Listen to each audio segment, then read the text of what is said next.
A sloth, a donkey, and a curious human. Send a prompt and see what they're doing. One hits record with a question on his mind. Two brothers pick it up, see what they find. Corn takes his time, Herman's got the facts. Back and forth, they never hold back. My weird prompts, come on in, that's where we begin. My weird prompts, glad you're here. This episode was generated using artificial intelligence. Please verify facts. My Weird Prompts is a community-driven initiative exploring how AI can fuel curiosity and uncover the fascinating ways our world works. GPU compute for this podcast is generously provided by Modal. Learn more at modal.com.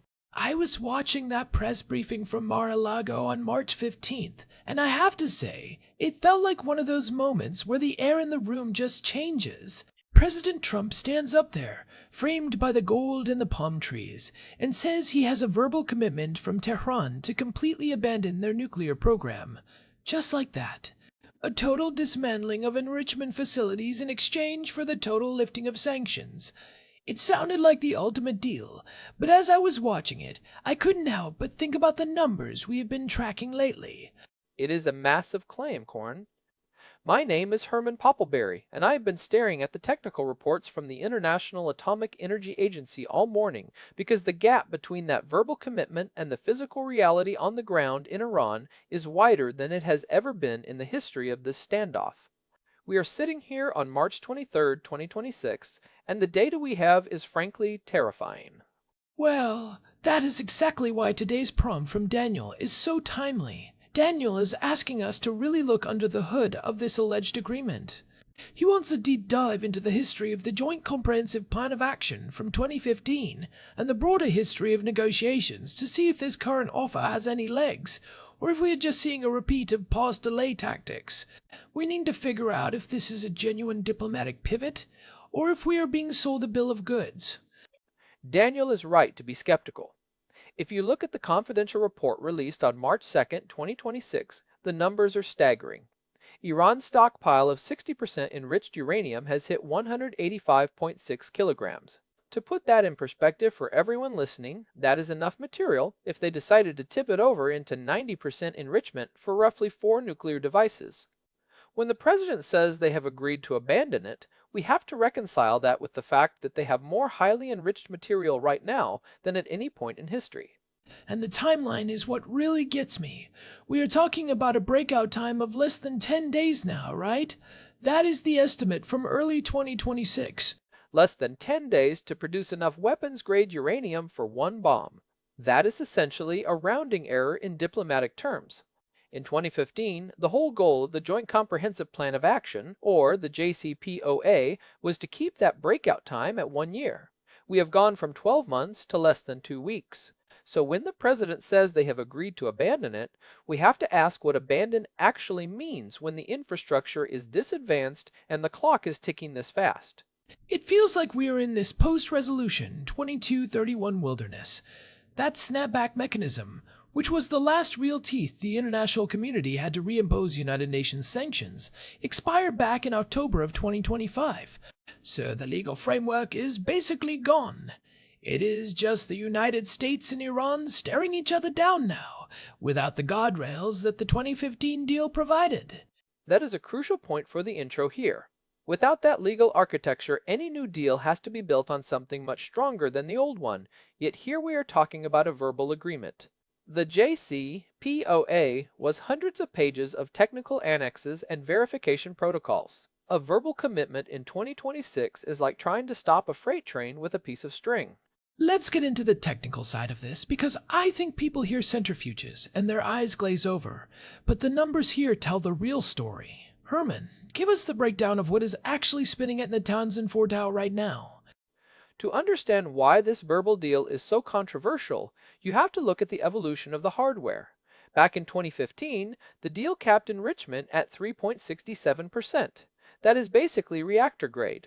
Today, Iran has over 6,000 advanced centrifuges, specifically the IR4 and IR6 models. These are not your grandfather's centrifuges. The IR-6 machines are significantly more efficient. We are talking about 5 to 10 times more powerful in terms of separative work units than the first generation IR-1 machines they were using a decade ago. I remember we did a deep dive on this technical math back in episode 823, which was all about decoding that final percent of the breakout. If people want the full breakdown of how those centrifuges work, they should definitely go back and listen to that. But Herman, for the people who haven't heard that one, why is 60% such a big deal? Why is it the danger zone? It is about the physics of enrichment. Most of the work, about 70% of the effort, is required to get natural uranium up to 5%. By the time you get to 60%, you have already done about 99% of the work required to get to 90%, which is weapons grade. It is a non-linear process. Think of it like a marathon where the last mile takes 5 seconds. Iran is currently standing 5 feet from the finish line. And they are doing this in places like Fordow, which is literally inside a mountain. It is not like you can just send a drone in there to see what is happening. Fordow was built to be indestructible from the air, and this brings us to the biggest red flag, the blind spot. Rafael Grossi, the Director General of the International Atomic Energy Agency, was very clear on March 18th. He said verbal assurances are essentially meaningless without a return to the additional protocol. Right now, the inspectors are partially blinded. In late 2025, Iran de-designated several of the top-tier inspectors. These are the experts who have the most experience with the Iranian program, the guys who know exactly where to look for the microscopic traces of uranium. It is like firing the only detectives who know where the bodies are buried. And speaking of buried things, they still have not explained those particles found at Turksabad and Varamin, right? That has been an open question for years.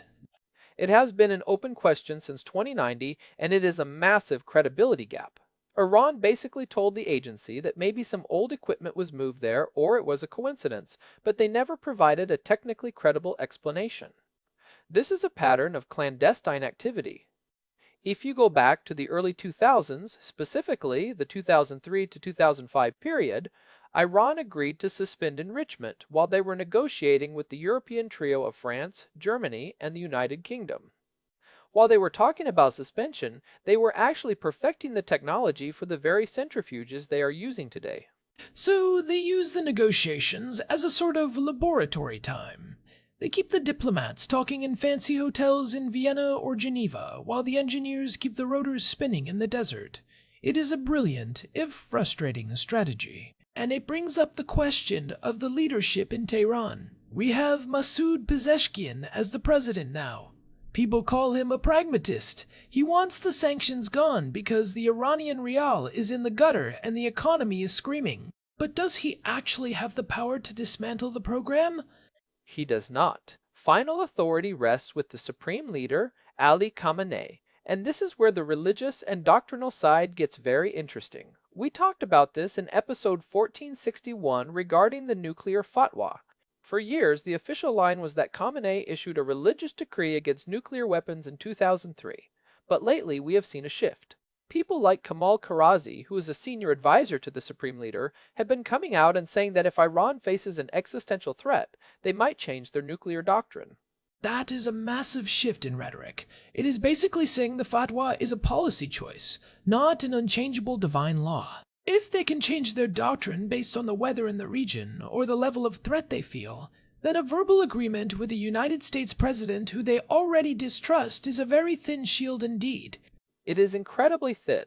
If the doctrine is, we don't want a bomb unless we really need one, and they are the ones who define need, then the entire verification regime becomes the only thing standing between us and a nuclear-armed Iran.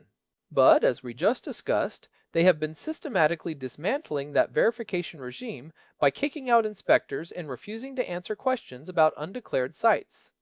So we have this technical reality of 10 days to a bomb, 6,000 advanced centrifuges, and a leadership that is signaling a potential change in their religious stance on the weapon itself. That is the backdrop for this Mar-a-Lago announcement. Now, let's move into the strategic part of this. Why now? Why would Iran offer a verbal commitment to dismantle everything right now? This is where the delay tactic theory comes in, and it is currently splitting the intelligence community right down the middle. Some analysts think Tehran is genuinely terrified of a preemptive strike. Remember the regional escalations we saw in 2025. The shadow war between Israel and Iran has been moving into the light. If Iran thinks a strike on Fordow or Natanz is imminent, they might give Trump a verbal deal just to keep the bombers on the ground. It buys them time. If you tell a president who loves making big deals that you are ready to give him the biggest deal in history, you can probably buy yourself 6 months, maybe a year of negotiation time. And during that year, what are they doing? They might stop the enrichment at 60% to look good, but they can work on the non-nuclear components of a weapon. The triggers, the miniaturization, the re-entry vehicles for their missiles. These are things that are much harder for a satellite or an inspector to see than a massive centrifuge hall. You can do weaponization research in a basement in Tehran or a small lab at a university. You do not need a massive industrial footprint for it. So the verbal agreement covers the things we can see, while they finalize the things we can't see. That is a terrifying prospect. And then you have the Iranian Foreign Ministry statement from just a few days ago, on March 20th. They said any abandonment of the program is contingent on the irreversible removal of all banking and oil sanctions. Herman, how does that even work in the American system? It doesn't. That is the poison pill. How does any American president guarantee that sanctions relief is irreversible? In our system, Congress has a massive say in this. They have historically been very resistant to giving up that leverage without massive, verified, and permanent concessions. If Trump tries to lift sanctions by executive order, the next president can just put them back on, or Congress can pass legislation to override him. The Iranians know this. Abbas Araghchi, the foreign minister, was a lead negotiator for the 2015 deal. He knows the U.S. Constitution as well as some law professors do. So they are asking for something they know we can't legally provide. It is a classic negotiation tactic. They offer something that sounds huge total dismantling, but they attach a condition that they know the United States executive branch cannot fully deliver on its own. Then, when the sanctions are not fully lifted or when Congress pushes back, Iran says, well, you broke the deal first, so we are going back to enrichment. And while that back and forth is happening in the headlines, the clocks at Fordow keep ticking. This is the danger of moving away from a multilateral, treaty-based framework like the JCPOA. Say what you will about the 2015 deal, but it was a documented, verified, and internationally recognized framework. A verbal agreement between two leaders is subject to the whims of politics and the lack of institutional memory. It also puts the IAEA in an impossible position. Rafael Grossi is trying to maintain the integrity of the non-proliferation regime, but if the U.S. president is saying, we have a deal, it makes it much harder for Grossi to sound the alarm about the lack of inspector access. It undermines the only independent referee we have. It really does. And we have to look at the second-order effects here. If this verbal agreement fails, and historically, these kinds of vague commitments do, what is the next step? If the U.S. feels it has been lied to again, the pressure for a military solution becomes almost overwhelming. But if the U.S. accepts a flawed verbal deal, we are essentially accepting Iran as a nuclear threshold state. Being a nuclear threshold state is almost as good as having the bomb for them, right? They get the deterrent effect without the international pariah status that comes with an actual test. They can just sit 10 days away from a bomb forever. It is the ultimate leverage. If you are 10 days away, every time a United States carrier group moves into the Persian Gulf, or every time there is a new round of sanctions, you can just hint that you might start the final enrichment push. It forces the world to treat you differently. Why would they give that up for a verbal agreement that could be rescinded by the next administration or even by this one if the mood changes? This is where the pro-Trump perspective gets interesting. The argument from the administration's side is likely that the maximum pressure campaign, combined with the credible threat of force, has finally pushed Tehran to the breaking point. They need the money so badly that they are willing to trade the crown jewels. But as you are pointing out, Herman, the crown jewels are currently buried under a mountain and guarded by people who have spent 30 years learning how to hide things from the world. Sincerity is the missing variable. In science, we look for reproducible results. In diplomacy, you look for verifiable actions. If Iran were sincere, The first thing they would do is not give a verbal promise to a president. It would be to invite Rafael Grossi back to Tehran, redesignate those inspectors, and provide full, unhindered access to every site the agency has questions about, including Turkzabad and Veriman. That has not happened. As of today, March 23rd, those inspectors are still barred. Instead, we get a press release and a verbal commitment.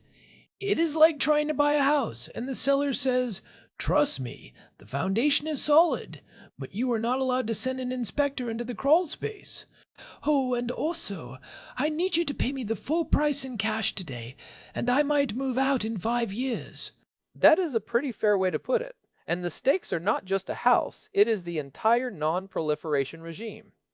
If Iran manages to keep its infrastructure while getting sanctions relief, every other middle power in the region is going to want the same deal. Saudi Arabia has been very clear that if Iran goes nuclear, they will have to follow suit. We are looking at a nuclear arms race in the most volatile part of the world. It is a nightmare scenario for regional stability, and it puts Israel in an impossible position. They are watching that 10-day clock more closely than anyone. If they see this verbal agreement as a smokescreen, the pressure on the Israeli government to act unilaterally becomes almost unbearable. They cannot afford to be wrong about this. If they wait for the negotiations to finish and Iran uses that time to cross the threshold, Israel faces an existential threat. The technical reality is that you cannot dismantle a program of this complexity with a verbal agreement. Even if they were being honest, the process of decommissioning 6,000 centrifuges, neutralizing 185 kilograms of highly enriched uranium, and filling those underground halls with concrete takes years. It is a massive engineering project. It is not something you just switch off like a light. So, Herman, let's give the listeners some concrete takeaways. If they are watching the news over the next few weeks, what are the actual metrics they should be looking for to see if this Mar-a-Lago deal is real or just noise? The first thing, and I cannot stress this enough, is the inspectors. Watch the reports coming out of the International Atomic Energy Agency. If they do not announce a return to the additional protocol and the redesignation of those top-tier inspectors, the deal is a ghost. Words at a press conference do not count. Access to the centrifuge halls is the only currency that matters in nuclear diplomacy. My second takeaway would be to watch the rhetoric coming out of Tehran, specifically from the Supreme Leader's office. If Khamenei does not personally and publicly endorse a total dismantling of the program, then Pezeshkian and Araghchi are just playing their roles in the good cop, bad cop routine. In the Iranian system, the president can be overruled in a heartbeat by the Supreme Leader. And a third one is the technical status of the stockpile. If Iran is serious, they have to stop enriching to 60% immediately. Not next month, not after the sanctions are lifted, but now. If that stockpile of 185.6 kilograms continues to grow in the next IAEA report, then the verbal agreement is just a cover for continued enrichment. Also, keep an eye on Congress. President Trump might want a new deal, but if he cannot get a treaty through the Senate, which is what a deal of this magnitude really should be, then it is just another executive agreement that can be torn up by whoever follows him. The Iranians know this. They are going to push for something more permanent, and that is where the whole thing could fall apart, because Congress is not in the mood to give irreversible relief to a regime that still hasn't explained Turkzabad. It is a high-stakes game of chicken, and the problem is that the car Iran is driving is getting faster every day. When you are at a 10-day breakout, you do not have the luxury of months of diplomatic back and forth. You are either stopping it now, or you are accepting a nuclear Iran.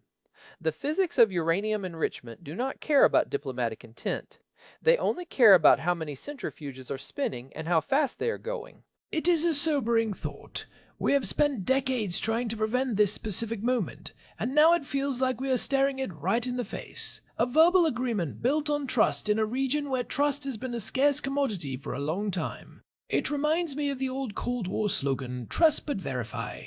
But in this case, given the 10-day window, it should probably be verify first, then maybe think about trusting. I think that is the only rational approach. If we look back at the history we discussed, the suspension in 2003 that was used to perfect centrifuges, the undeclared sites, the shifting fatwa, the verify first side of the ledger is very heavy. Well, I think we have given Daniel a lot to chew on. This is one of those topics where the more you know about the technical side, the more concerned you probably should be about the diplomatic side. But that is why we do this. We have to look past the gold leaf at Mar-a-Lago and get into the actual mechanics of the centrifuges. I enjoy diving into this, even if the numbers are a bit grim. It is a fascinating intersection of science, religion, and high-stakes power politics. We are essentially watching a race between the speed of diplomacy and the speed of subatomic particles. It definitely is. We will be keeping a very close eye on those IAEA reports as they come in. If there is a major shift in inspector access, or if that 60% stockpile starts to move, you can bet we will be back here talking about it. No doubt about that. The next report should be out in a few months, but with the way things are moving, we might get an emergency update before then. Well, that is our deep dive for today. Thanks as always to our producer, Hilbert Flumingtop, for keeping us on track and digging up those old reports from the 2000s. And big thanks to Modal for providing the GPU credits that power this show. We literally could not do this without that technical backbone. This has been My Weird Prompts. If you want to dive deeper into our archives, you can find every episode at myweirdprompts.com. We have over 1,400 episodes covering everything from battery chemistry to the history of the Middle East. If you enjoyed the show, a quick review on your favorite podcast app goes a long way in helping other people find us. We appreciate the support and the weird questions. We will be back soon with another prompt from Daniel. Until then, keep asking the weird questions and keep an eye on the centrifuges. Goodbye, everyone. Take care. This episode was generated using Gemini Flash 3. Text-to-speech engine was Chatterbox. Thanks for listening to our show, My Weird Prompts, where our thoughts go from slow